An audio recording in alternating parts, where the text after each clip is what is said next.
એક દીકરાએ પોતાના બાપને એમ પૂછ્યું, પોતાના દીકરાએ પોતાના બાપને એમ પૂછ્યું કે પપ્પા, હા બેટા, કે પપ્પા આ જગતમાં માણસની કિંમત કરવી હોય તો કેવી રીતે થાય? બાપ દીકરાનો પ્રસંગ છે, સાંભળવું છે ને તો કહું, પછી કથા કહું. યસ. પોતાનો દીકરો પોતાના બાપને કહે છે કે પપ્પા, બાપુજી, કે હા, કે આ જગતમાં માણસની કિંમત કરવી હોય તો કેવી રીતે થાય? એટલે એના પપ્પાએ એમ કીધું કે બેટા, તારે નજરે જોવું છે કે ખાલી અનુભવ કરવો છે? તારે નજરે જોવું હોય તો એ રીતે દેખાડું, અને તારે અનુભવ કરવો હોય તો એ રીતે કરાવું. એટલે છોકરાએ એમ કીધું કે બાપુજી, મારે નજરે જોવું છે પણ, અને મારે અનુભવ પણ કરવો છે. આ બે વસ્તુ કરવી છે. એટલા માટે આ વાત કરું છું કે આ જગતની અંદર આપણો આ દુનિયામાં કોઈ મોટામાં મોટો સલાહકાર હોય, કોઈ પણ નો દીકરો હોય, દીકરો ગમે એનો હોય, પણ એ દીકરાને દુનિયાનો ઊંચામાં ઊંચો કોઈ સલાહકાર મળે ને તો એના બાપ સિવાય આ જગતમાં દીકરાને ઊંચો સલાહકાર કોઈ ન મળી શકે. બીજા સલાહકારને તો સમજ્યા, પણ પોતાનો બાપ જે સલાહ આપે ને એ સલાહ ઉપર જો પોતાનો દીકરો હાલ્યો જાય તો એ દીકરાને કોઈ દિવસ દુઃખ ન પડે. પણ અત્યારના છોકરા એવા છે ને કે પપ્પા તમને ન ખબર પડે, તમે સાને મને બેહો. પણ અહીંયા એક ઘટના એવી બને છે કે પોતાનો દીકરો પોતાના બાપને કહે છે કે પપ્પા, બાપુજી, આ જગતમાં માણસની કિંમત શું હોય? ત્યારે એને પપ્પાને એમ થયું કે આ છોકરાને હવે જોવું છે, અનુભવ કરવો છે.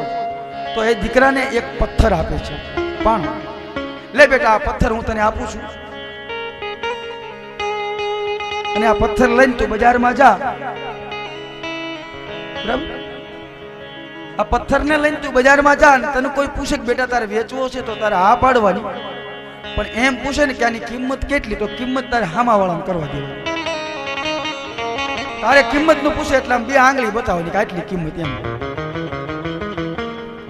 એના પપ્પાએ અનુભવ અને દેખાડે છે, બે કામ કરે છે. દીકરાને પથ્થર આપ્યો, દીકરો બજારમાં ગયો, કારણ કે પોતાના બાપની સલાહ આપી. પથ્થર લઈને દીકરો બજારમાં ગયો તો કોઈ શાક માર્કેટમાં બકાલું વેચવા વાળો ઓલા તોલ ઘીરે ભૂલી ગયો, અને આ છોકરાના હાથમાં પથ્થર જોયો એટલે છોકરાને પૂછ્યું કે બેટા વેચવો છે? દીકરો કહે હા. તો બેટા કેટલામાં વેચવો છે? તો એને પપ્પાએ સલાહ આપી, બેટા કિંમત નહીં કરવાની, માત્ર બે આંગળી બતાવે. એટલે છોકરાએ આમ બે આંગળી બતાવી. બકાલા વાળો કે લે, એ પાણાના 2 રૂપિયા હોય, આ પથ્થરના થોડાક 2 રૂપિયા હોય, નથી લેવો, જવા દો.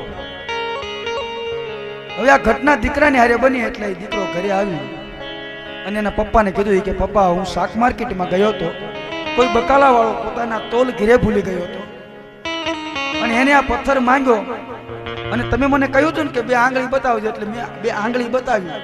એટલે બકાલા વાળાએ એમ કીધું કે પથ્થરના 2 રૂપિયા ન હોય. કાંઈ વાંધો નહીં બેટા, હવે આ પથ્થરને થોડો ઘસી નાખ્યો. છોકરાએ પથ્થરને ઘસી નાખ્યો. જા બેટા હવે માર્કેટમાં. એટલે દીકરો માર્કેટમાં ફરતો ફરતો એક સોનીની દુકાને ગયો. તો પેલા સોનીએ પૂછ્યું કે બેટા વેચવો છે? કે હા. કે કિંમત કેટલી? એટલે છોકરો બોલે ને 2 આંગળી બતાવી. બોલે સોની કે તું ગાંડો થઈ ગયો છો, પથ્થરના થોડા 2000 રૂપિયા હોય. એટલે છોકરો પોતાનો દીકરો વિચારવા લાગ્યો કે થોડીક વાર પહેલા આ પથ્થર 2 રૂપિયાનો હતો, હજુ જાજી વાર નથી થઈ, અને આ સોની કહે છે કે આ પથ્થરના 2000 ન હોય. વળી દીકરો ઘરે આવે છે, પોતાના પપ્પાને વાત કરે, પપ્પા, હા બેટા, કે હું સોનીને ત્યાં ગયો હતો, અને સોની એમ કહે છે કે પથ્થરના 2000 ન હોય. હોય બેટા, એવું જ હોય આ જગતમાં. વળી પાછો દીકરાને પથ્થર લઈને પાછો માર્કેટમાં મોકલે. જા બેટા, તું ફરિયા એક આટો મારી આવ, હવે કોઈક મોટી પેઢીએ જાજે. એટલે એ દીકરો કોઈ ઝવેરીને ત્યાં વેચાય છે. અને ઝવેરી હોય ને અહીંયા તો પછી હીરા માણેક ને મોતી જ વેચાતા હોય, અહીંયા સોનું ન વેચાય.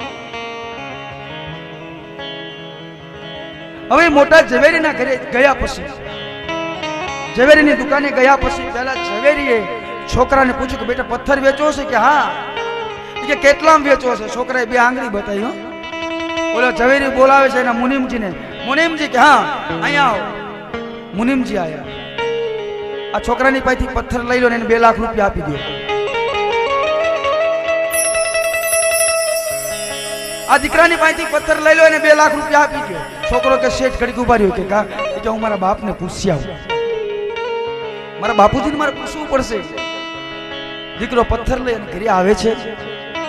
પોતાના બાપુજીને કહે છે કે પિતાજી હા બેટા, કે થોડીક વાર પહેલા પથ્થર 2 રૂપિયાનો હતો, મિનિટો પછી આ પથ્થર 2000 નો થયો અને હવે આ ઝવેરી તો 2 લાખમાં માંગે છે. ત્યારે એનો બાપ એટલું બોલે છે, બાપ દીકરા,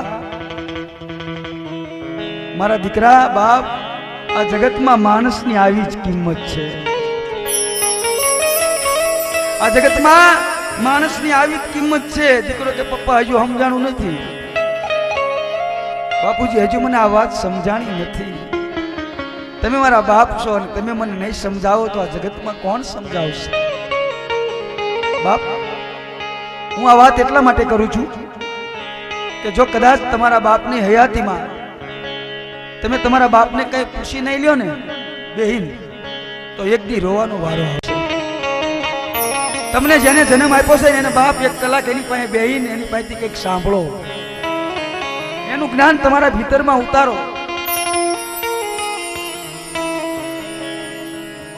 એટલે છોકરો એમ કહે છે પપ્પા તમે જેમ કહેતા હો એમ, પણ મને આ વાત સમજાણી નથી. ત્યારે એના પપ્પાએ કીધું દીકરા હવે બેસ, હું તને સમજાવું. પોતાના દીકરાને સામે બેહારીને પોતાનો બાપ કહે છે દીકરા, બકાલા જેવા માણા ભેગા તમે જઈને બેહો ને તો તમારી કિંમત સમાજમાં 2 રૂપિયા હોય.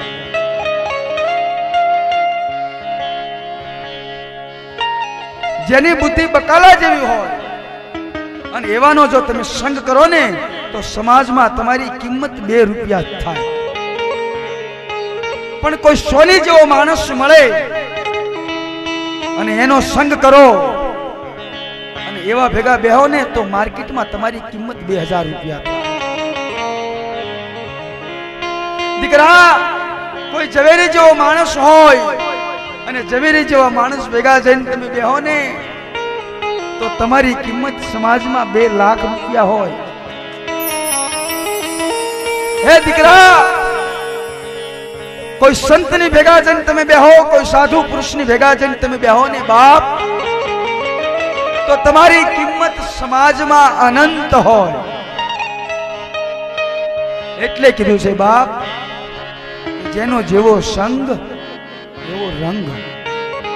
નક્કી તો આપણે કરવાનું છે. અહીં કથામાં તો ખાલી બોલાય છે, પણ નક્કી તો મારે તમારે બધાને કરવું પડશે કે કોની ભેગું જઈને બેહવું છે. અમુક એવા ભેગા જઈને તો તમે બેસો ને તો તમને જિંદગીમાં કોઈ દી ભાઈઓને ભેગા બેહવાય નહીં દે. સાહેબ, જો એવો સંગ તમારે થઈ જશે તો તમને દેરાણી જેઠાણી નહીં કોઈ દી ભેગી બેહવા નહીં. એટલે બાપ, પેલા નક્કી એ કરવું પડે આપણે કે કોનો સંગ કરવો અને કોનો ન કરવો. આ જગતમાં માણસની આવી કિંમત છે અને માણસની કિંમત માણસે પોતાએ નક્કી કરવાની છે કે સમાજમાં કોની સાથે બેહવું અને કોની સાથે ન બેહવું. આ કિંમત કોઈ પાડોશી આપણને નક્કી નહીં કરી દે. આ કિંમત તમારી દેરાણી જેઠાણી તમને નક્કી નહીં કરી દે. આ કિંમત તો તમારે આ કિંમતી બનવું પડશે. બનવું પડશે ને. આ કિંમતી આપણે હાથે બનવાનું છે.